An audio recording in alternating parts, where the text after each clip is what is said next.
పవన్ కళ్యాణ్ గురించి ఏమో కొంచెం రాంగ్ వస్తున్నాయి. అవన్నీ కాదు.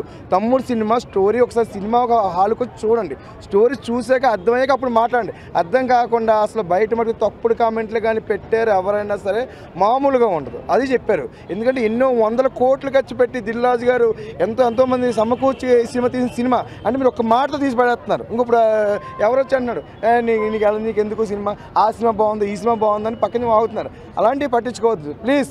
ఒక మంచి సినిమా హాల్లో చూడండి. తమ్ముడు సినిమా చాలా చాలా చాలా అంటే ఇంతకు ముందు చాలా వచ్చాయి హర్రర్ సినిమాలు అవి వచ్చినాయి. దానికి మించి అంటే ఒక ఫ్యామిలీ డ్రాప్ స్టోరీ అంటే అడవిలోకి వెళ్ళాక ఏమైంది అనేది ఒక మంచి స్టోరీతో తీశారండి. పాటలు బాగున్నాయి.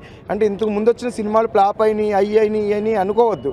కొత్త సినిమా కొత్తగా చూడండి. తమ్ముడు అండి చాలా బాగుంది. నైస్.